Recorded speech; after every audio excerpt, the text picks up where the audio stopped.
Hello students, कैसे हो सभी। उम्मीद करता हूँ सभी घरों में अच्छे होंगे अपने।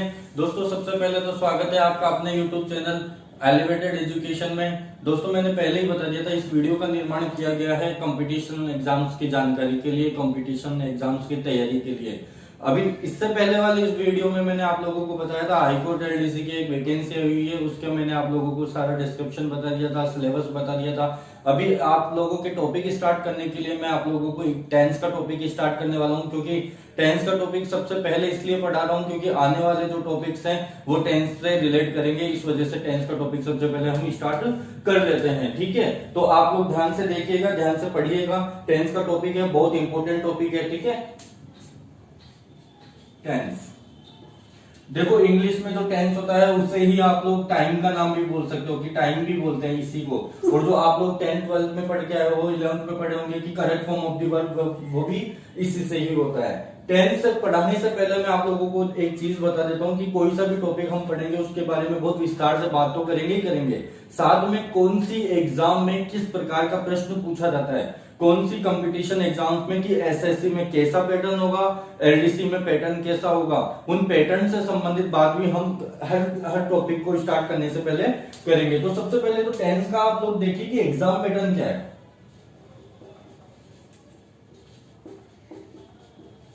एग्जाम पैटर्न की बात करें तो जो टेंस का जो पहला प्रकार है कि कैसे क्वेश्चन पूछा जाएगा, तो देखिए एक क्वेश्चन लिख रहा हूं।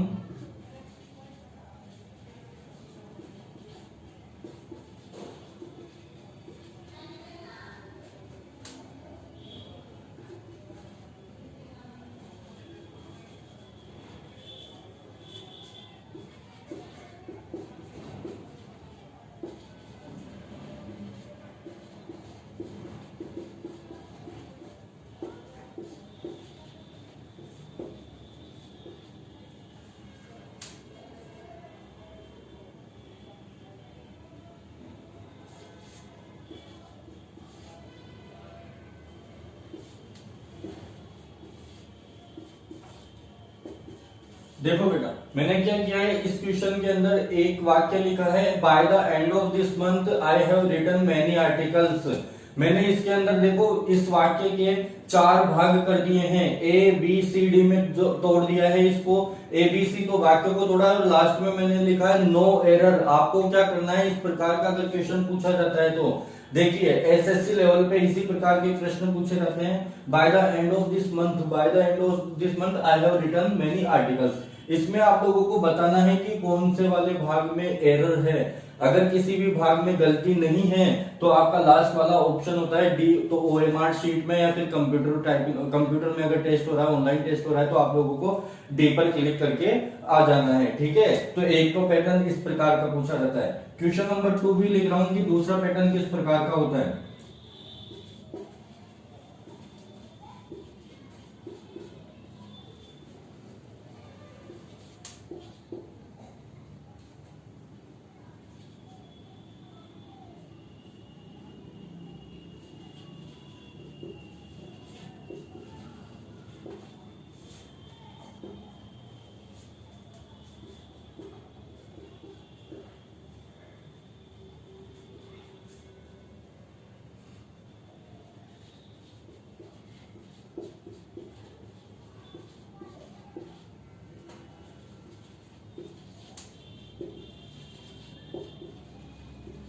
देखिए मैंने क्या किया है, 2 वाक्य लिखे हैं, she as well as I is coming there.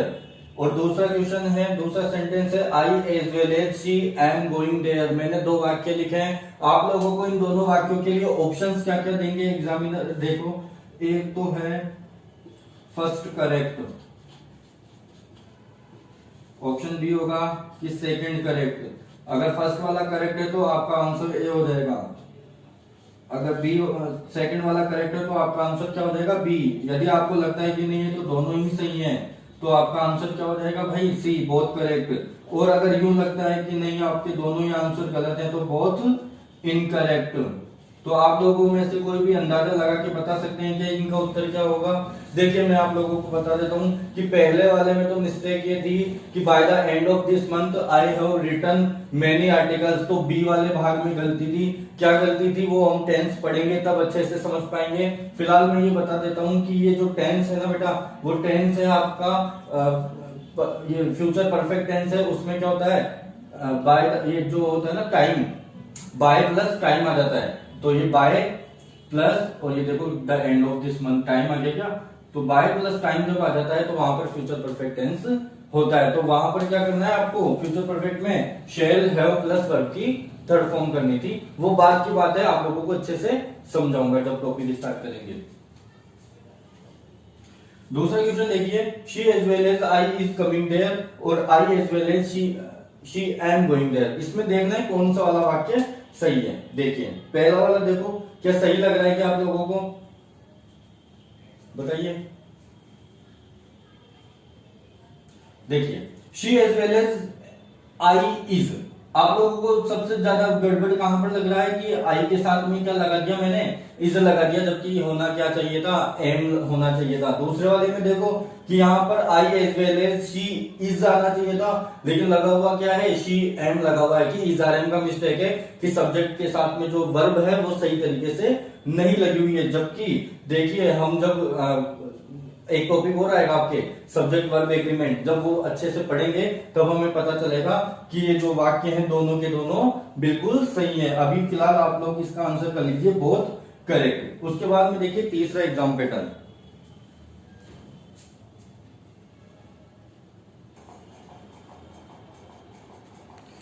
ठीक है।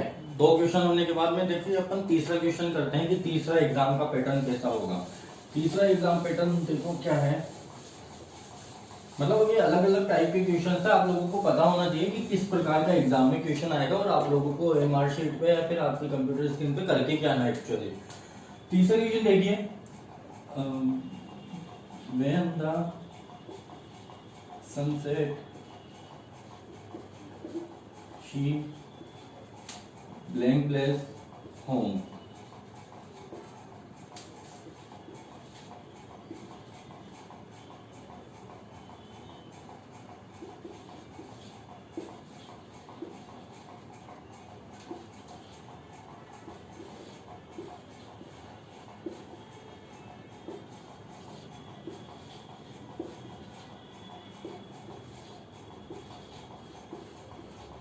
देखिए क्वेश्चन क्या है, when the sunset she blank place home. आप लोगों को क्या करना है कि जो खालिस्तान मैंने छोड़ा है, ये जो ब्लैंक प्लेस मैंने छोड़ा है, उसमें बताना है कि इन ऑप्शंस में से कौन सा वाला आंसर ठीक है।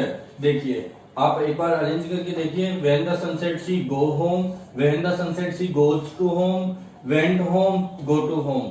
ये चीज हम अच्छे से पढ़ेंगे आगे जब टेंसेस पढ़ेंगे। फिलहाल आप लोग इसका आंसर कर लीजिए कि शी वेंट होम।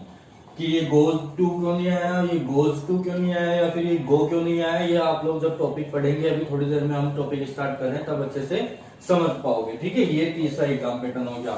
अब तीन ये मेजर एग्जाम पैटर्न्स हैं कि लगभग एग्जामिनर जो होता है इन्हीं में से आप लोगों का क्वेश्चन पुट अप करता है कि इस पैटर्न में आपका पेपर सेट किया जाता है। अब हम टॉपिक स्टार्ट कर रहे हैं बेटा। देखो टेंस टॉपिक स्टार्ट कर रहा हूँ, जो सामान्य चीजें हैं वो बता रहा हूँ। सबसे पहले कि टेंस के काइंड्स क्या क्या होते हैं। काइंड्स क्या मतलब होता है कि प्रकार हैं, ये टेंस के काइंड बता रहा हूँ। सबसे पहले तो आप लोगों को अच्छे से ध्यान होगा कि प्रेजेंट टेंस होता है क्या, प्रेजेंट के बाद में पास्ट टेंस होता है, पास्ट के बाद में फ्यूचर टेंस होता है। ठीक है, ये सब चीजें हम लोग पहले से सभी जानते हैं। इसके बाद में देखिए इन तीनों टेंसेस के हम चार प्रकार के पार्ट पढ़ते हैं कि प्रेजेंट जो इंडेफिनेट होता है उसके चार पार्ट होते हैं। सबसे पहला तो होता है प्रेजेंट इंडेफिनेट या फिर प्रेजेंट सिंपल। इंडेफिनेट कहो चाहे सिंपल कहो एक ही बात है। उसके बाद में होता है प्रेजेंट कंटिन्यूअस,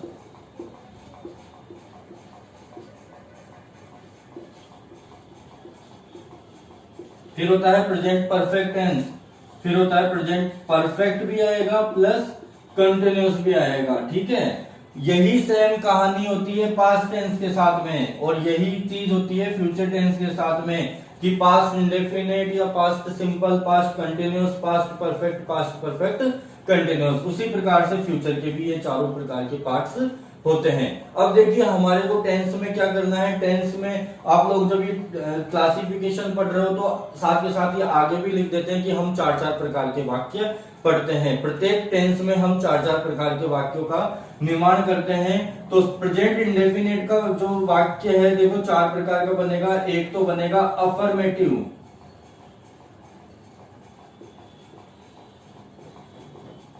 अफर्मेटिव के बाद में दूसरा होता है वो होता है नेगेटिव। देखो अफर्मेटिव वही साधारण वाक्य होता है, नेगेटिव का मतलब होता है नकारात्मक वाक्य। फिर आता है आपका इंट्रोगेटिव, हो गया इंट्रोगेटिव। फिर इंट्रोगेटिव के बाद में आता है last one interrogative plus negative, दोनों ही आ गए इसमें। तो affirmative, negative, interrogative, interrogative, negative आप लोग समझ गए ना कि ये चीज होती है कि आप लोगों के टेंस तीन प्रकार के होंगे, प्रेजेंट, पास्ट, फ्यूचर। चारों के चार चार भाग होंगे, चारों के चार चार प्रकार के आपके वाक्य बनाए जाएंगे। इंडेफिनेट के भी चार वाक्य बनाए जाएंगे इस प्रकार से ये चारों। कंटिन्यूअस के भी ये चारों बनेंगे भाई, परफेक्ट के भी ये चारों बनेंगे और परफेक्ट कंटिन्यूअस के भी चारों प्रकार के वाक्य बनाए जाते हैं। इसी प्रकार से आप लोग पास्ट में भी चलोगे, फ्यूचर पे भी चलोगे, ये सारी चीजें हमें पढ़नी है। या आप लोगों के टेंस का क्लासिफिकेशन हो गया। तो देखिए सबसे पहले हमारे सामने क्या है, प्रेजेंट इंडेफिनिट सिंपल का आपका ये अफर्मेटिव वाला पार्ट आ रहा है क्या। तो हम सबसे पहले ये पढ़ेंगे, उसके बाद में इंडेफिनिट पे ही रहेंगे लेकिन फिर हम नेगेटिव पे आ जाएंगे। फिर हम इंडेफिनिट पे रहेंगे लेकिन इंट्रोगेटिव पर भी आ जाएंगे और इंट्रोगेटिव नेगेटिव पर भी आ जाएंगे। ये आप लोगों का टेंस पढ़ने का कार्यक्रम है, ठीक है। तो सबसे पहले कौन सा आ गया, प्रेजेंट सिंपल टेंस या फिर प्रेजेंट इंडेफिनिट को एक ही बात है, उसका हम पढ़ रहे हैं बेटा अफर्मेटिव, ठीक है ना। ये चीज पढ़ रहे हैं। तो देखो प्रेजेंट सिंपल या अफर्मेटिव में सबसे पहले तो आप लोग क्या देखोगे कि फॉर्मेट होता है प्रत्येक टेंस के। सबसे पहले स्टार्टिंग में हम पढ़ेंगे फॉर्मेट। फॉर्मेट कैसे होगा कि सबसे पहले तो हम यूज करेंगे सब्जेक्ट का, फिर आती है आपकी वर्ब की फर्स्ट फॉर्म या फर्स्ट फॉर्म के साथ में एस और ईएस लगाते हैं, और फिर आता है आपका ऑब्जेक्ट, और ऑब्जेक्ट के साथ ही आप लोग यूज कर सकते हो अदर्स का भी, ठीक है। मैं इन तीन को लेके चल रहा हूँ, मेनली ये थ्री है ना। सब्जेक्ट होता है, वर्ब की फर्स्ट फॉर्म या फर्स्ट फॉर्म के साथ में एस और ईएस होता है, और एक ऑब्जेक्ट होता है। अब सभी स्टूडेंट्स यहीं पे शॉर्ट में समझ लेंगे कि सब्जेक्ट कौन होता है। सब्जेक्ट क्या होता है, सब्जेक्ट वो होता है जो वाक्य के अंदर किसी भी कार्य को कर रहा है। वाक्य के अंदर जो भी व्यक्ति या वस्तु किसी कार्य को करता है वो कौन होता है, सब्जेक्ट होता है। और इसे हिंदी में भी क्या बोलते हैं, कर्ता बोलते हैं, ठीक है। ये तो सब्जेक्ट की बात हो गई। फिर उसके बाद में वर्ब की बात करें तो आप लोगों ने पहले पढ़ी होगी ना, हिंदी में एक परिभाषा पढ़ी थी कि किसी शब्द से, यदि किसी शब्द से किसी कार्य का करना या होना पाया जाता है वो क्या होता है, वर्ब होता है ना। तो देखिए ये वर्ब वही है, वर्ब का मतलब होता है क्रिया। जिस शब्द में हमें पता चलेगा ना कि भाई इसमें काम हो रहा है, जैसे कि राम विद्यालय जाता है, तो जाता है, राम विद्यालय जाता है वाक्य में कौन है, क्रिया, जाता है, क्योंकि काम करने का शब्द का बोध कौन करवा रहा है, जाना, इसमें क्रिया का बोध करवा रहा है। फिर उसके बाद में आता है भाई कर्म। ये कौन है, कर्म। ये बहुत इंपॉर्टेंट है भाई, कर्म। जरूरी नहीं है कि हर वाक्य के अंदर आपको कर्म मिलेगा ही मिलेगा।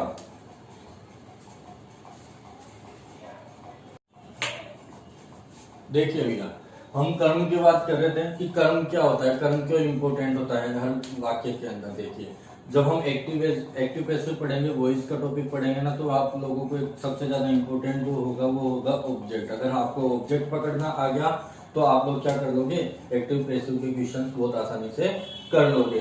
देखो सब्जेक्ट समझ में आया, क्रिया समझ में आई, ऑब्जेक्ट क्या होता है। ऑब्जेक्ट जैसे कि मैं एक वाक्य लिखता हूं, आई ईट मैंगो। इस वाक्य में आप लोग बताइए कि कर्ता कौन है, यानी कि सब्जेक्ट कौन है। तो आप लोगों को पता है कि देखो मैं आम खाता हूँ, ठीक है। तो काम कौन कर रहा है, आई कर रहा है ना। काम कौन कर रहा है, आई कर रहा है। तो आई क्या हो गया यहाँ पर, सब्जेक्ट हो गया ना भाई, सब्जेक्ट हो गया ये। उसके बाद में देखो क्रिया, ईट, ईट कौन है यहाँ पर, वर्ब है। कैसे पता चला कि ये ईट वर्ड से हमें पता चल रहा है कि किसी काम को किया जा रहा है। देखो खाने का काम है, ईट यानी कि खाना होता है क्या, तो ये खाना क्या हो गई, एक तरीके से वर्ब होती है ना, तो आप लोगों को वर्ब भी मिल गई। अब ये जो मैंगो है यहाँ पर ऑब्जेक्ट है या नहीं है वो देखिए, आई ईट मैंगो। मैं एक और वाक्य लिख रहा हूं साथ के साथ, देखो एक बार नीचे, आई गो टू स्कूल। मैंने वाक्य लिखा है आई गो टू स्कूल, तो स्कूल कौन जा रहा है, काम कौन कर रहा है, आई कर रहा है, मैं कर रहा हूं ना, तो ये कौन हो गया भाई, सब्जेक्ट हो गया क्या, ये सब्जेक्ट हो गया। उसके बाद में किस शब्द से पता चल रहा है कि कार्य किया जा रहा है, गो से, गो यानी जाना, तो ये वर्ब हो गया क्या। अब उसके बाद में देखो कि ऑब्जेक्ट क्या होता है, तो आप लोग अधिकतर स्टूडेंट्स क्या करके आ जाते हैं कि जो लास्ट में बचता है वो हो जाता है ऑब्जेक्ट, जबकि इस वाक्य के अंदर ऑब्जेक्ट नहीं है, कर्म नहीं है। कैसे नहीं है, क्योंकि ऑब्जेक्ट सिर्फ वो होता है जो वाट का और वूम का उत्तर देता है, वाट और वूम का जो आंसर देता है वही ऑब्जेक्ट होता है। वाट का मतलब तो क्या होता है, वूम का मतलब होता है किसे या किसको, ये वूम का मतलब होता है। तो इस वाक्य में देखो ऊपर वाले में आई ईट मैंगो, मैं क्या खाता हूं, क्या का उत्तर यानी कि वाट का उत्तर कौन दे रहा है, मैंगो दे रहा है ना, तो मैंगो कौन हो गया यहाँ पर, ऑब्जेक्ट हो गया। दूसरा वाला वाक्य देखो, आई गो टू स्कूल, कि मैं, देखो आई गो टू स्कूल की मैं क्या जाता हूं का उत्तर दे रहा है क्या कुछ, या फिर मैं किससे जाता हूं, किसको जाता हूं, उत्तर मिल रहा है हमें कहाँ का, कि आई गो टू स्कूल, मैं कहाँ जाता हूँ, स्कूल। तो ये जो आंसर मिल रहा है ना स्कूल, वो आपको मिल रहा है वेहर का, जबकि वेहर का जब उत्तर मिलता है तो वो ऑब्जेक्ट नहीं होता है। ऑब्जेक्ट कब होता है, ये जो वाट या वूम में से किसी का आंसर दे रहा होता। तो ये तो क्या है, एक्स्ट्रा है, वाक्य के अंदर ऑब्जेक्ट नहीं है, तो इस वाक्य में ऑब्जेक्ट नहीं है, ये ध्यान रखना है। ये मैंने पहले ही इसलिए बता दिया क्योंकि अब हम आगे इस चीज के बारे में चर्चा नहीं करेंगे कि ऑब्जेक्ट कौन है, सब्जेक्ट कौन है, वर्ब कौन है। हम डायरेक्ट अभी नियमों के ऊपर बात करने वाले हैं। तो मैंने सबसे पहले आप लोगों को बताया कि सब्जेक्ट आता है, वर्ब की फर्स्ट फॉर्म आती है या फर्स्ट फॉर्म के साथ में एस और एस आता है प्लस ऑब्जेक्ट आता है। अब देखिए कि सब्जेक्ट कैसे आएगा, सॉरी सबसे पहले आप लोग देखिए, नोट लिखवा रहा हूं 3। नोट नंबर 1, यदि सब्जेक्ट, इफ सब्जेक्ट, यदि आपके सब्जेक्ट कैसे हैं,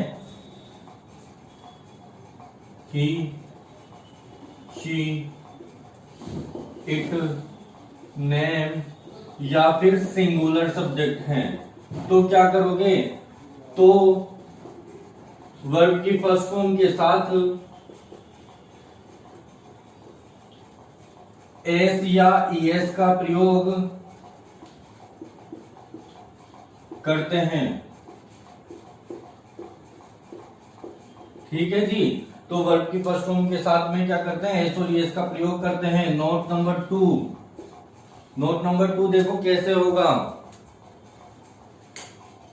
नोट नंबर 2 ये बोल रहा है कि देखो आप लोगों के इसी में छुपा हुआ है कि वर्ब की फर्स्ट फॉर्म के साथ में क्या लगाते हैं, एस और ईएस लगाते हैं। तो समस्या उत्पन्न हो गई ना कि एस लगाएंगे या ईएस लगाएंगे, तो एस कब लगाएंगे, ईएस कब लगाएंगे। तो नोट नंबर 2 कहता है कि यदि वर्ब का लास्ट लेटर, यदि वर्ब का लास्ट लेटर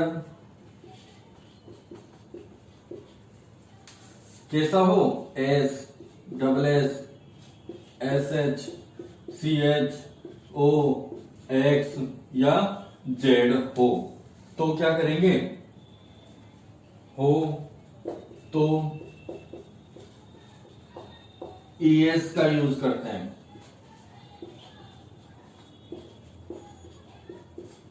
समझ में आई ना बात, कि आप लोगों के यदि इनमें से कोई भी वर्ड के वर्ब का लास्ट लेटर क्या आ जाए, S, double S, S S, C H, O, X, Z आ जाए, तो आप लोगों को क्या कर देना है, ईएस का प्रयोग कर देना है। नोट नंबर 3 देखिए,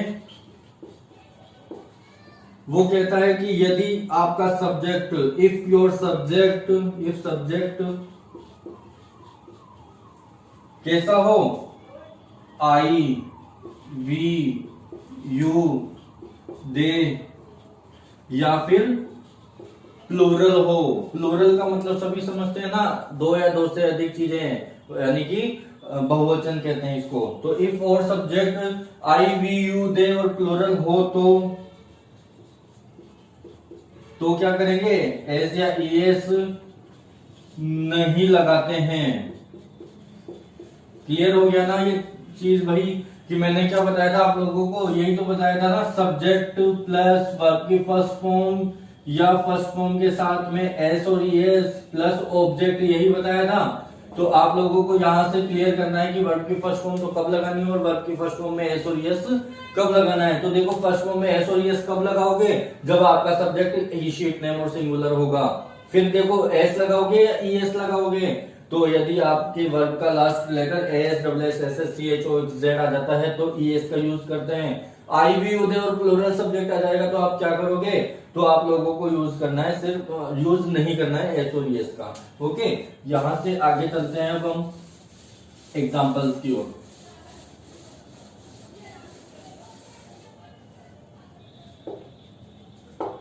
one of them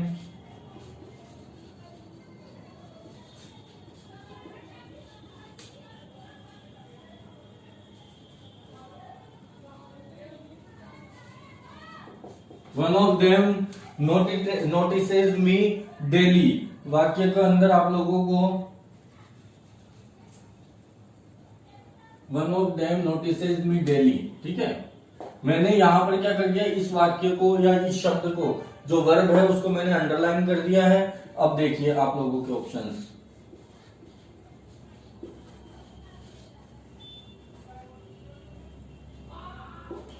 noticed, is notice,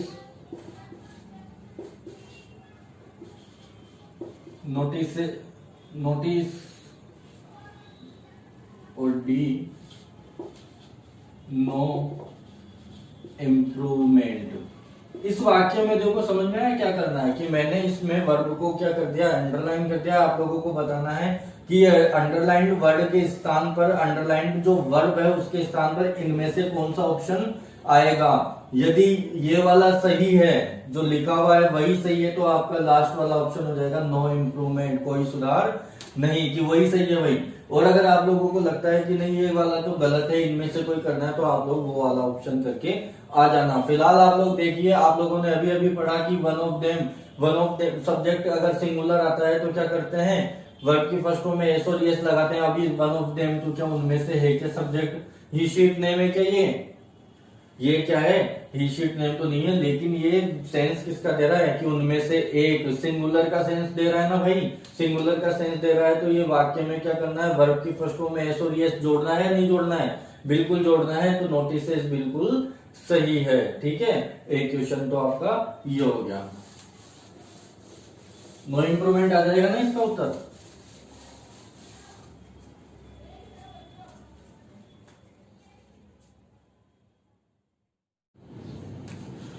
देखिए दूसरा उदाहरण कर लेते हैं इसका। एक दूसरा उदाहरण यह है, स्वाति ब्लैंक प्लेस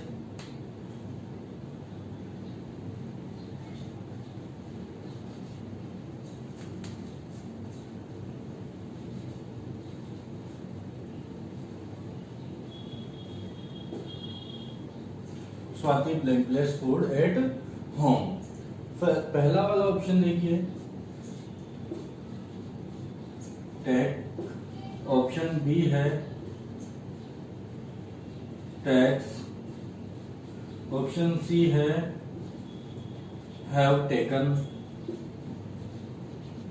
और ऑप्शन डी है नन ऑफ दीज। ठीक है, आप लोगों को समझ में आ गया होगा ना ये क्वेश्चन कि स्वाति ब्लैंकलेस फूड एट होम। आपको क्या करना है, वर्ब की फॉर्म फिल करनी है सही देख के कि टेक आएगा, टैक्स आएगा या है वो टेकन आएगा। तो देखिए टेक तो क्या होता है, वर्ब की फर्स्ट फॉर्म है, और वर्ब की फर्स्ट फॉर्म का यूज हम कब करते हैं, जब आपको यहाँ पर आई बी यू दे सब्जेक्ट मिलता है। क्या यहाँ पर आई बी यू दे है क्या, नहीं है, तो ये कैंसिल कर दो। इसके बाद में देखो वर्ब की फर्स्ट फॉर्म में एस और एस का प्रयोग किया हुआ है क्या, और ही शी इट नेम और सिंगुलर के साथ में हमेशा क्या करते हैं हम, ये वर्ब की फर्स्ट फॉर्म में एस और एस लगाते हैं, तो ये वाला ऑप्शन आपका भी सही है। नीचे वाला भी देख लो कि हैव टेकन, यहाँ पर टेंस की तो कोई पहचान है नहीं।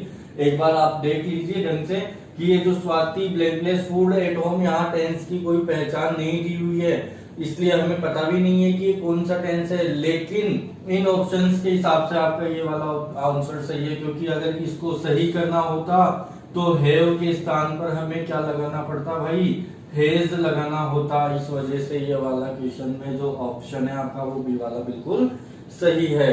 ठीक है, अब ये तो हो गई आप लोगों की बात किसकी, मैंने जो आप लोगों को तीनों चीज बताई, आई वी यू दे के साथ में तो वर्ब की फर्स्ट फॉर्म लगाते हैं, ही शीट नेम के साथ में वर्ब की फर्स्ट फॉर्म में एस और एस लगाते हैं, और एस और एस में से ई एस कब लगाते हैं, जब आपके वर्ब का लास्ट लेटर क्या हो जाता है, S O, double S O, S H O, C H O H Z आता है, तब करते हैं। अब हम बात करते हैं नेगेटिव वाले वाक्य की, क्योंकि हमने पढ़ा था ना कि वाक्य 4 प्रकार के बनाएंगे हम। अफर्मेटिव का हम देख ही चुके, अब नेगेटिव का देखिए भैया फॉर्मेट। नेगेटिव का फॉर्मेट में क्या होगा कि सबसे पहले तो लगेगा सब्जेक्ट, करता हो गया, फिर आपकी हेल्पिंग वर्ब होती है, वो होती है डू या डज। डू डज के बाद में देखिए क्या लगा दो, तीसरे नंबर पर नॉट का प्रयोग कर दो। उसके बाद में क्या करेंगे, उसके बाद में वर्ब की फर्स्ट फॉर्म का प्रयोग कर दो। अब ध्यान रखना, एक विशेष बात बता देता हूं कि आप लोग क्या करना, जब भी डू डज का प्रयोग करोगे ना तो वर्ब की फर्स्ट फॉर्म का ही प्रयोग करना। वर्ब की फर्स्ट फॉर्म के साथ में एस और एस कभी भी नहीं लगाना है। यहां तक कोई दिक्कत है? ठीक है, आगे बढ़ते हैं। तो ये नेगेटिव का फॉर्मेट हो गया। अभी इंट्रोगेटिव का भी साथ के साथ ही बता देता हूं भाई।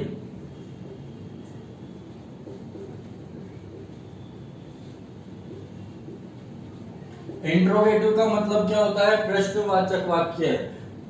तो प्रश्नवाचक, देखिए आप लोग खुद भी समझदार हैं, आप लोग बताइए कि प्रश्न कैसे पूछे जाते हैं। इंग्लिश के अंदर प्रश्न पूछने के सिर्फ 2 ही तरीके होते हैं। एक तो तरीका होता है कि या तो वाक्य WH वर्ड से स्टार्ट हो जाए, या फिर दूसरा तरीका होता है कि जो वाक्य में हेल्पिंग वर्ब दी होती है ना उसको स्टार्टिंग में ले आओ, यानी कि वाक्य की शुरुआत हेल्पिंग वर्ब से हो अथवा WH वर्ड से हो, तो ही वो इंट्रोगेटिव सेंटेंस होता है क्या। तो देखिए इंट्रोगेटिव के लिए ये हेल्पिंग वर्ब थी, उसको ले आओ स्टार्टिंग में, तो डू या डज तो लगा दो आप पहले। ठीक है, बाकी का फॉर्मेट सेम लिख दो कि सब्जेक्ट हो गया आपका, फिर कौन आ गया, वर्ब आ गई, वही फर्स्ट फॉर्म प्लस ऑब्जेक्ट, और ऑब्जेक्ट के बाद में सबसे महत्वपूर्ण क्या होता है, ये लो यहां पर ये प्रश्नवाचक चिन्ह लगाना जरूरी है। फिर इंट्रोगेटिव नेगेटिव की बात करता हूं तो इंट्रोगेटिव प्लस नेगेटिव की बात करते हैं तो देखो फॉर्मेट लगभग मिलता जुलता ही है कि डू डज का प्रयोग करेंगे सबसे पहले, तो डू डज के बाद में लगा दो सब्जेक्ट, सब्जेक्ट के बाद में आप प्रयोग कर दीजिए नोट का, क्योंकि इंट्रोगेटिव में नोट इंक्लूड है, तो नोट का प्रयोग करके वही वर्ब की फर्स्ट फॉर्म का प्रयोग करो, फिर ऑब्जेक्ट लगा दो और उसके बाद में क्या कर दो, प्रश्नवाचक चिन्ह का प्रयोग कर दीजिए। तो आप लोगों को ये चीज समझ में आ गई ना अच्छे से कि नेगेटिव का फॉर्मेट तो ये होता है, इंट्रोगेटिव का ये होता है और इंट्रोगेटिव नेगेटिव का ये होता है। अब एक समस्या आती है सामने की सर डू डज का प्रयोग कहां पर करते हैं, तो डू डज का प्रयोग समझने के लिए यहां तक तो पढ़ ही लिया है। अब देखिए डू डज का प्रयोग बता देता हूं कि कहां कहां पर करते हैं, लिख लीजिए या फिर देख लीजिए जो भी आपको समझ में आता है कि डू और डज। आपका सब्जेक्ट यदि आई, वी, यू, दे और प्लूरल, यदि आपका subject I, we, you, they और प्लूरल होता है तो हमें डू का प्रयोग करना है। डज का प्रयोग कब करोगे, ही, शी, इट, नेम या फिर सिंगुलर सब्जेक्ट आ जाए तो देखिए भाई किसी का भी नाम आ जाए तो समझ जाना आप लोगों को डज का प्रयोग करना है। तो डू डज का प्रयोग समझ में आ गया क्या, एक एग्जांपल से इसको समझेंगे। क्वेश्चन है देखो बहुत इंपॉर्टेंट क्वेश्चन है, आप लोगों को एक ही क्वेश्चन में अब तक का ये सब कुछ जो पढ़ा है वो समझ में आ जाएगा। देखिए do I not do this work, एक तो मैंने ऑप्शन ये लिखा है, ऑप्शन नंबर बी में लिखता हूं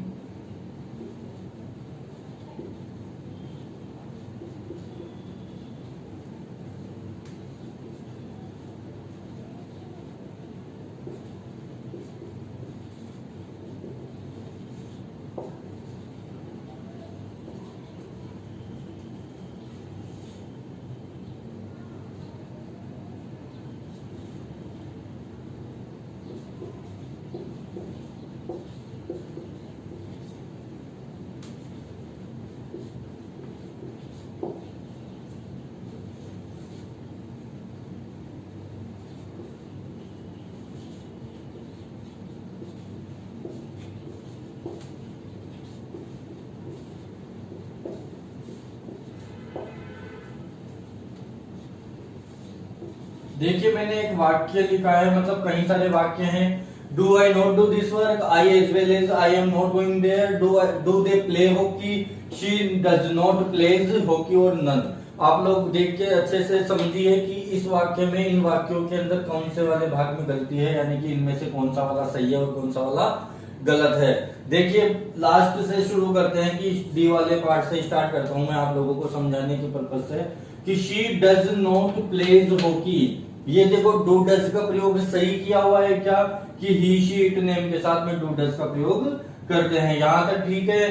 कौन सा वाला वाक्य है, नोट लगा हुआ है, तो कौन सा हो गया ये नेगेटिव वाला वाक्य है, तो नेगेटिव के लिए डू डज हेल्पिंग वर्ब लगाएंगे। डज बिल्कुल सही लगा हुआ है, नोट लगा दिया। अब चाहिए क्या, वर्ब की फर्स्ट फॉर्म, और यहाँ पर लगा हुआ क्या है, वर्ब की फर्स्ट फॉर्म में एस और एस लगा हुआ है। हमें क्या करना है, इसको गोला कर दो कि भैया ये नहीं आएगा, ये गलत है, तो इसको रॉन्ग कर दो। आगे चलते हैं, सी वाला ऑप्शन देखो, do they play hockey.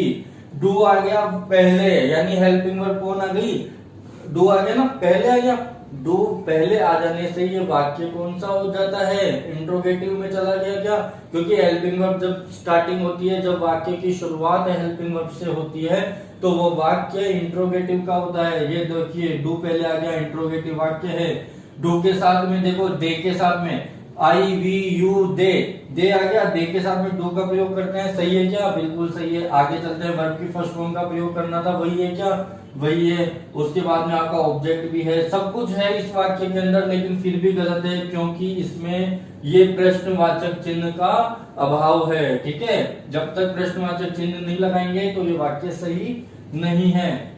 Option number B देखिए, I as well as she am not going there. इस वाक्य में देखिए I as well as she am, ये शी के साथ में एम लगा हुआ है, क्या सही है क्या, बिल्कुल सही है, क्योंकि ये शी के अकॉर्डिंग नहीं आई के अकॉर्डिंग लगाना था, वो हम सब्जेक्ट वर्ब एग्रीमेंट में पढ़ेंगे। उसके बाद में नोट लगा हुआ है, और गोइंग देयर। ये देखिए इस वाक्य में क्या करना है, ये वाक्य एक्चुअली डू डज से तो अलग हो गया, लेकिन मैंने समझाने के पर्पज से लिख दिया है कि जब भी कभी भी नेगेटिव तरीके का वाक्य हो, या फिर वाक्य की शुरुआत हेल्पिंग वर्ब से नहीं हो, तो वो वाक्य कैसा नहीं होता है, वो वाक्य इंट्रोगेटिव का नहीं होता है। जबकि लास्ट में क्या लगा हुआ है, इंट्रोगेटिव साइन लगा हुआ है। हमें वहां पर क्या नहीं चाहिए था, इंट्रोगेटिव साइन नहीं चाहिए था, इस वजह से ये भी गलत है।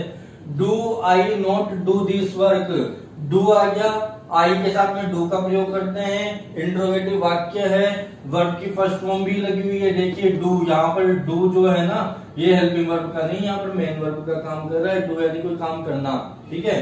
दिस वर्क और प्रश्नवाचक चिन्ह मैंने लगा रखा है, ठीक है। तो ये इंट्रोगेटिव का वाक्य है, और इंट्रोगेटिव नेगेटिव का वाक्य था, तो ये वाक्य बिल्कुल आपका सही है। इस प्रकार से हम डू डज का प्रयोग करते हैं सेंटेंसेस के अंदर।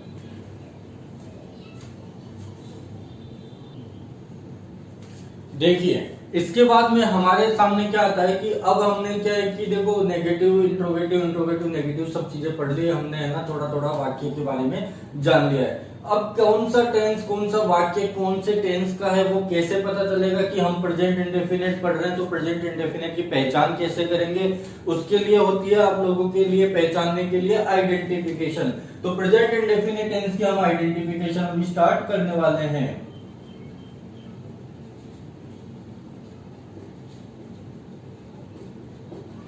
आइडेंटिफिकेशन, पहचान, कि सबसे पहले तो क्या है, यदि वाक्य में या सेंटेंस में क्या हो, यूनिवर्सल ट्रूथ आ जाए, यूनिवर्सल ट्रूथ आ जाए तो क्या होगा, वहां पर प्रेजेंट इंडेफिनिट टेंस होता है।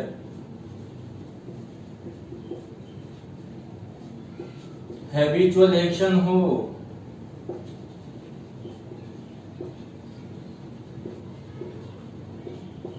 मैथमेटिकल फैक्ट आ जाए, साइंटिफिक फैक्ट आ जाए, कोई मोरल आ जाए, कोई प्रोवर्ब आ जाए, डेली रूटीन का सेंस आ जाए, या फिर न्यूज़पेपर हेडलाइन आ जाए।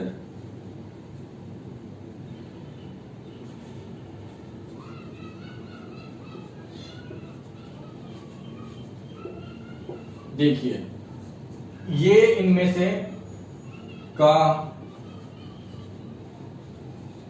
सेंस हो तो वहां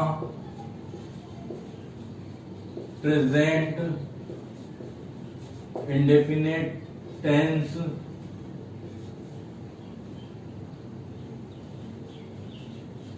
होता है।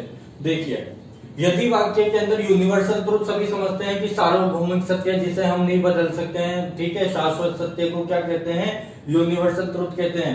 हैबिचुअल का एक्शन का मतलब होता है आदतन कार्य, आदत संबंधित कोई कार्य हो जो लॉन्ग टाइम से चलते चलते क्या हो गई है, एक आदत ही बन गई है। मैथमेटिकल फैक्ट गणितीय तथ्य, गणित से संबंधित कोई फैक्ट आ जाएगा तो वहां प्रेजेंट इंडेफिनिट का यूज करेंगे।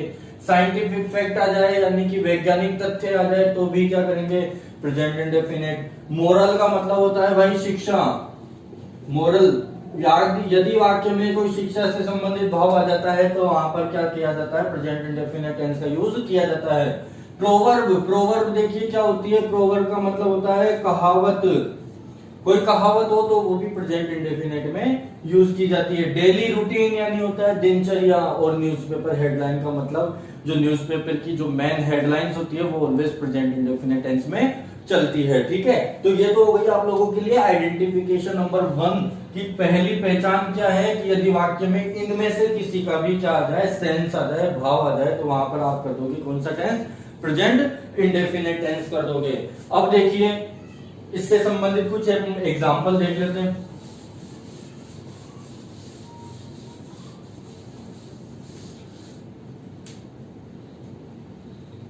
Example number 1, face blank place the index of mind, ठीक है। यहां पर मैंने क्या किया, कोष्टक में मैंने लिख दिया बी।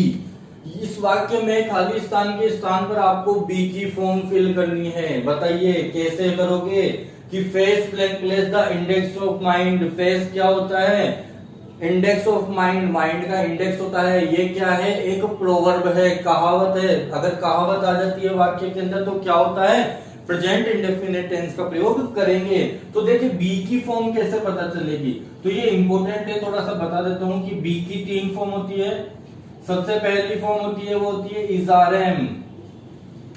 बी की सेकंड फॉर्म होती है भाई वाजवर, और बी की थर्ड फॉर्म कौन होती है, बीन होती है। ये थोड़ा सा इंपॉर्टेंट है, ध्यान रखना हमेशा एग्जाम्स में, कंपटीशन एग्जाम्स में क्वेश्चन भी पूछे जाते हैं। तो इजारेम तो होती है फर्स्ट फॉर्म, सेकंड फॉर्म होती है वाजवर, और बीन होती है थर्ड फॉर्म किसकी, बी की। हमें क्या चाहिए वहां पर, वर्ब की फर्स्ट फॉर्म चाहिए। तो इजारेम का तो समझ जाओगे ना कि इज कब लगाते हैं, सिंगुलर के साथ में, आर कब लगाते हैं, प्लूरल के साथ में, और एम लगाते हैं हम आई के साथ में। तो देखिए वहां पे क्या आ जाएगा आपका, face is the index of mind. कैसे हुआ, क्योंकि प्रेजेंट इंडेफिनिट टेंस का पता कैसे चला कि ये एक प्रोवर्ब है। दूसरा क्वेश्चन देखिए, इंपॉर्टेंट क्वेश्चन है, बहुत एग्जाम्स में पूछा गया है। The sun blank place in the east. Options हैं आपके सामने, राइज, ऑप्शन बी है राइज की सेकंड फॉर्म होती है रोज, ऑप्शन सी है इज राइजिंग, और ऑप्शन डी है राइजेज। ठीक है, तो बताइए क्या ऑप्शन हो जाएगा आपका सही कि the sun blankless in the east, और राइज का मतलब होता है उदय होना या उगना। तो ये जो सूर्य है वो पूर्व में उदय होता है, ये कैसी बात हो गई, ये एक यूनिवर्सल ट्रूथ वाली बात हो गई ना। तो यूनिवर्सल ट्रूथ है, यानी कि हमें क्या करना है, प्रेजेंट इंडेफिनिट टेंस का यूज करना है। प्रेजेंट इंडेफिनिट टेंस के लिए आप देखिए सब्जेक्ट कौन है, सब्जेक्ट है द सन। सन सिंगुलर है या प्लूरल है, सिंगुलर है, और सिंगुलर के साथ में वर्ब की फर्स्ट फॉर्म में एस और यस का प्रयोग कर देते हैं। देखिए वर्ब की फर्स्ट फॉर्म में एस और यस का प्रयोग कहां पर हो रहा है, राइज में है क्या, नहीं है। रोज सेकंड फॉर्म में नहीं होगा, इज राइजिंग नहीं आएगा, क्यों, क्योंकि अपने को टेंस ही कौन सा चाहिए, प्रेजेंट इंडेफिनिट। राइजेस ठीक है क्या, बिल्कुल ठीक है। ठीक है, दूसरा क्वेश्चन, ये तीसरा क्वेश्चन कर लेते हैं अब इसके बाद।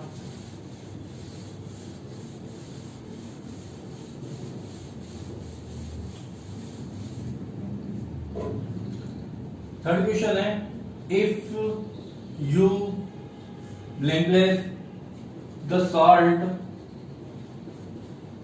इन water, it blankless easily. Option है आप लोगों के लिए,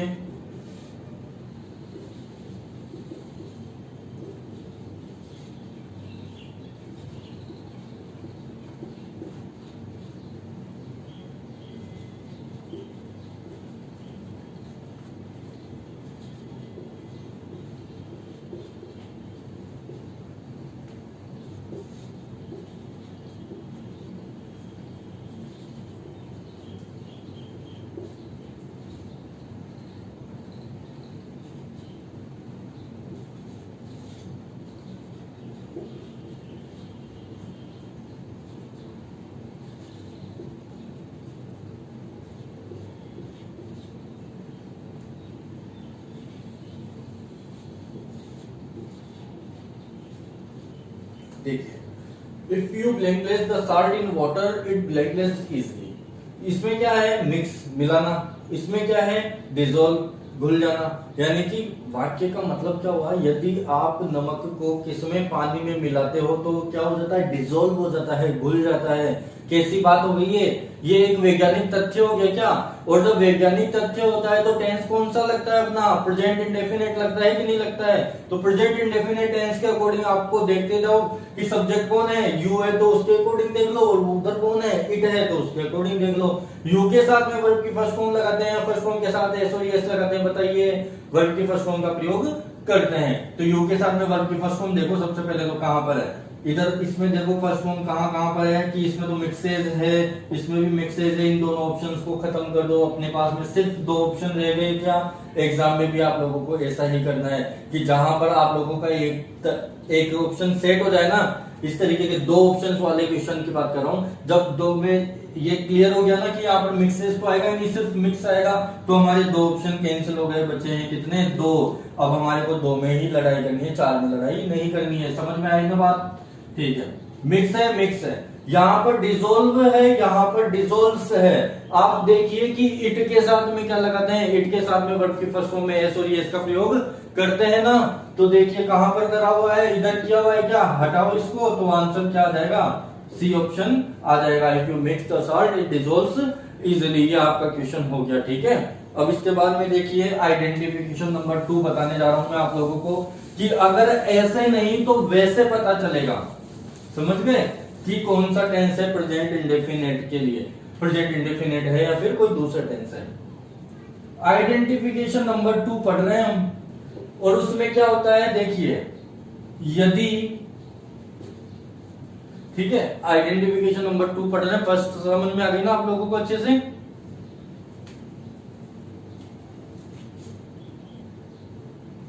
तो आइडेंटिफिकेशन नंबर 2 क्या बोल रही थी हमारी, देखो, यदि सेंटेंस में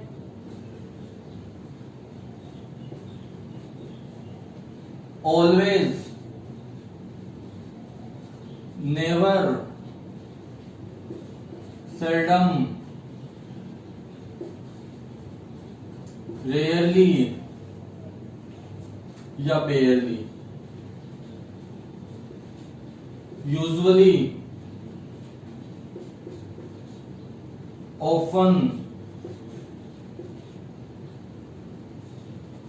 had better daily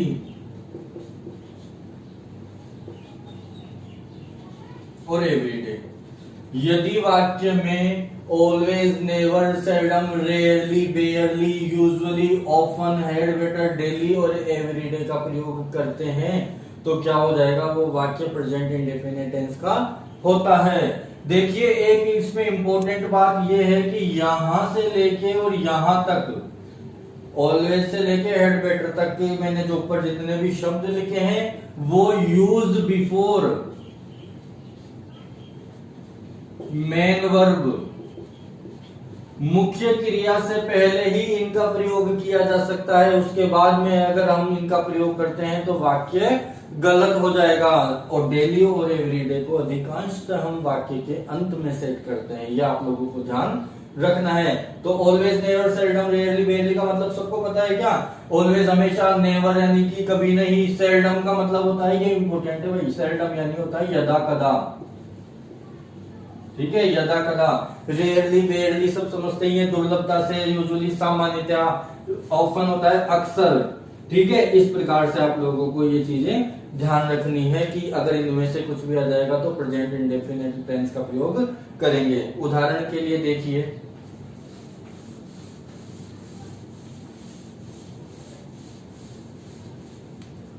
question number 1 देखिए, माय पेरेंट्स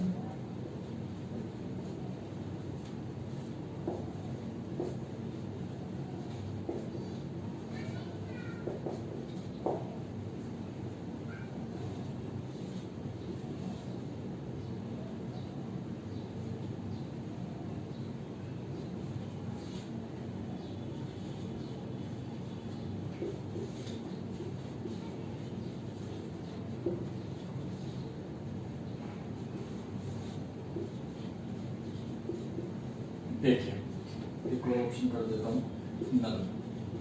क्वेश्चन है, my parents blank place through temple daily. वाक्य के अंदर हमको क्या दिख गया? डेली दिख गया। क्या डेली दिखते ही क्या कर दो? प्रेजेंट इंडेफिनिट टेंस कर दो। प्रेजेंट इंडेफिनिट के लिए क्या करना है, वो विशेष ध्यान रखना है कि वर्ब को आपको सबसे पहले देखना है कि वर्ब किसके अकॉर्डिंग सेट करते हैं।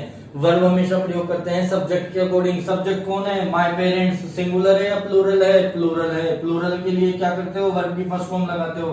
पहला ही ऑप्शन सही है भाई, कोई दिक्कत? ठीक है। दूसरा क्वेश्चन देखिए, ये क्यों नहीं आया, समझ में आया क्या भाई? गोज क्यों नहीं आएगा? पेरेंट्स के साथ में, प्लूरल के साथ में ये इसका प्रयोग नहीं करते हैं। आर गोइंग ठीक है, आ सकता है, लेकिन डेली आ गया ना। डेली पहचान है प्रेजेंट इंडेफिनिट की। वेंट आता है पास्ट टेंस में, तो अपने तो प्रेजेंट टेंस का ही काम था ये।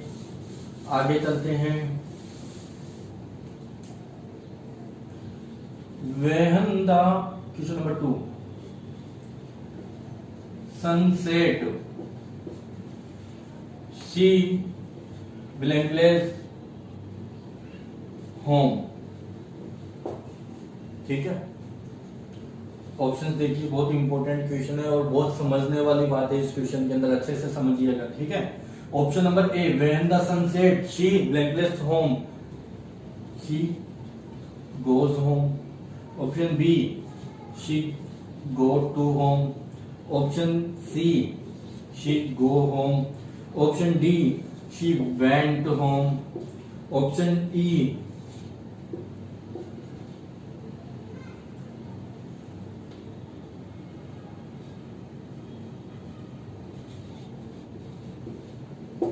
देखिए, बहुत अच्छा क्वेश्चन है, बहुत आसान लग रहा होगा आप लोगों को देखने में कि ये क्वेश्चन तो बहुत आसानी से निकल जाएगा। देखिए, हेल्पिंग वर्ब है क्या कहीं पे? सॉरी, माफ कीजिए, हेल्पिंग वर्ब नहीं, आइडेंटिफिकेशन है क्या? पता चल रही है क्या? डेली एवरीडे कुछ आ रहा है क्या? नहीं आया हुआ है। आप लोग देखिए अब कैसे करेंगे इस क्वेश्चन को। When the sunset blank place she blank place home. अगर प्रेजेंट इंडेफिनिट की बात करते हैं तो क्या आ जाता है इस टेंस के अंदर? आप लोगों के वर्ब की फर्स्ट फॉर्म के साथ एस और एस लगा देते हैं ना, क्योंकि शी के साथ में एस और एस लगा देते हैं। तो कहां पर लगा हुआ है? गोज। उस हिसाब से अधिकतर स्टूडेंट से करके आ जाते हैं गोज। देखिए इसमें क्या है, व्हेन द सनसेट, जब सूर्यास्त हुआ। देखो ये सन, सन क्या है? एक वचन था क्या? एक वचन के साथ में, सिंगुलर के साथ में हम क्या लगाते हैं, वर्ब की फर्स्ट फॉर्म में एस और एस लगाते हैं कि नहीं लगाते हैं? लगाते हैं ना। अगर लगाते हैं तो यहाँ क्यों नहीं लगा हुआ? इसका मतलब क्या हुआ, ये टेंस ही दूसरा गया। टेंस दूसरा गया कैसे पता चला? क्योंकि ये जो सेट होता है ना भाई, सेट सेट सेट, तीनों फॉर्म ही सेम होती है। फर्स्ट फॉर्म भी यही होती है, सेकंड फॉर्म भी यही होती है और थर्ड फॉर्म भी यही होती है। इसका मतलब क्या हो गया कि ये फर्स्ट फॉर्म तो नहीं थी। अगर होती तो फर्स्ट फॉर्म के साथ में एस और ये जरूर होता, क्योंकि सब्जेक्ट सिंगुलर है, ठीक है। लेकिन यहाँ पर नहीं है तो कौन सी फॉर्म होगी? सेकंड फॉर्म हुई क्या? थर्ड फॉर्म क्यों नहीं है? थर्ड फॉर्म का पता कैसे चलेगा? क्योंकि थर्ड फॉर्म के साथ में हमेशा हैजल लग के आता है, ठीक है। वो बात की बात है, अपन कर लेंगे। अभी देखिए यहाँ पर ये वर्ब की सेकंड फॉर्म का प्रयोग किया हुआ है, यानी कि टेंस कौन सा है? पास्ट टेंस चला गया, पास्ट टेंस चला गया। तो यहाँ पर हमें क्या करना है? गो की सेकंड फॉर्म कौन होती है? गो, वेंट, गॉन। तो वेंट में से देखो इधर गो वगैरह को तो सबको हटा दो, ये दो वेंट, एक वेंट टू, हमारे पास में क्या लग गया? वेंट बचा है और इसमें टू भी लगा हुआ है। देखो, when the sunset she went to home, लेकिन ये भी गलत है आंसर। तो भाई आंसर सही कौन सा होगा? सिर्फ वेंट करना है, इसमें टू नहीं लगाना है। ऐसा क्यों हुआ वो हम प्रीपोजिशन के टॉपिक में अच्छे से पढ़ेंगे। फिर भी मैं फिलहाल क्लियर करने के लिए आप लोगों को बता देता हूं कि कुछ वर्ड्स ऐसे होते हैं इंग्लिश ग्रामर के अंदर, जैसे कि मान लो मैंने बोला गो, कम, अराइव, रीच, कुछ वर्ड्स हैं ऐसे, कई सारे हैं, वो मैं बाद में अगले टॉपिक में आप लोगों को क्लियर करूंगा। तो इन वर्ड्स के बाद में यदि क्या आ जाता है? होम आ जाता है, तो बीच में किसी भी प्रीपोजिशन का यूज नहीं करते हैं, नो प्रीपोजिशन, ठीक है। तो यहां पर हमारे को टू का प्रयोग नहीं करना था। क्यों नहीं करना था वो मैंने आप लोगों को रीजन बता दिया, और डीप में हम दूसरे टॉपिक में बात कर लेंगे, ठीक है। तो मैंने आप लोगों को प्रेजेंट इंडेफिनिट के बारे में सारी जानकारी दी, वाक्य कितने प्रकार के होते हैं ये बताया आप लोगों को। मैंने क्या किया? आइडेंटिफिकेशन बताई, दो प्रकार की आइडेंटिफिकेशन बताई।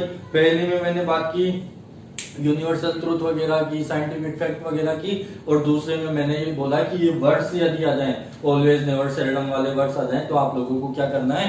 आप लोगों को कर देना है present indefinite tense. Present indefinite tense के बाद में हम बात करेंगे जो अगला टेंस होगा वो प्रेजेंट कंटिन्यूअस होगा, वो पार्ट नंबर 2 में हम आप लोगों को पढ़ाऊंगा। देखिए स्टूडेंट्स, मैं आप लोगों को अभी अब तक शायद परिचित है या नहीं है, लेकिन बता देता हूँ। मेरा नाम महेंद्र रमन है और मैं राजस्थान हाईकोर्ट में एडवोकेट भी हूँ। आप लोगों के लिए इस चैनल का निर्माण इसलिए किया है कि भाई आप लोग अच्छे से घर बैठे बैठे, अभी कोरोना टाइम चल रहा है, ऐसे परिस्थितियों में आप घर पे आराम से टेंसेस वगैरह जो भी ग्रामर से संबंधित, जरूरी नहीं कि हाईकोर्ट एलडीसी के लिए ही पढ़ो, आप कोई सी भी एग्जाम के लिए ये टॉपिक तैयार कर सकते हो। मैं टेंस भी पढ़ाऊंगा, आने वाले टाइम पे नरेशन भी चलेंगे, वॉइस भी चलेंगे, काफी सारे जो टॉपिक्स हैं इंग्लिश के, लगभग इंग्लिश ग्रामर में आप लोगों को इस चैनल के माध्यम से पहुंचाऊंगा। तो आप लोगों का भी एक छोटी सी ड्यूटी बनती है कि इस चैनल को ज्यादा से ज्यादा ग्रोथ मिले, उसके लिए आप लोग लाइक सब्सक्राइब प्लीज कर दीजिए, शेयर भी कर दीजिए, ताकि हम लोग अच्छे से इस चीज को डिलीवर कर सके, सब तक ये चीज पहुंच सके, ठीक है। मिलते हैं नेक्स्ट पार्ट में, ओके, बाय बाय।